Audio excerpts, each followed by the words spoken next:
তো বন্ধুরা, পিকনিকের সিজন কিন্তু এখনো শুরু হয়নি, কিন্তু আমাদের এই টিমের মেম্বার না একটু বেশি বাড়াবাড়ি করছে। বাইরে ঝিরিঝিরি বৃষ্টি আর আমরা শুরু করে দিলাম অপারেশন মাংস ও রুমাল রুটি। এদিকে একজন মাংস এমনভাবে দেখছে মনে হচ্ছে যেন রান্নাই করতে দেবে না। এছাড়া আমাদের রাঁধুনি এমন সব কায়দা দিয়ে রান্না করছে মনে হচ্ছে যেন 5 স্টার হোটেল খুলবে।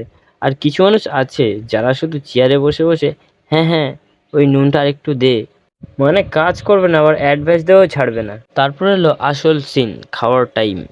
যে ছেলেটা 2 মিনিট আগে বলছিল আমার খিদে নেই, সে এখন দেখি 7 নম্বর রুটি খাচ্ছে। আর আমাদের টিমের মধ্যে এক ভাই আছে যে রুটি দেখে এমন ঝাঁপায় মনে হয় যেন লাস্ট বেঞ্চ থেকে অ্যাটেন্ডেন্স ডাকছে। সত্যি বলছি বস, গরম রুমাল রুটি আর ঝাল মাংসের টেস্টটা এমন ছিল, যদি ক্যামেরা না থাকতো না তাহলে প্লেটটাই পুরো চেটে ফেলতাম। তো ভিডিও এখানেই শেষ।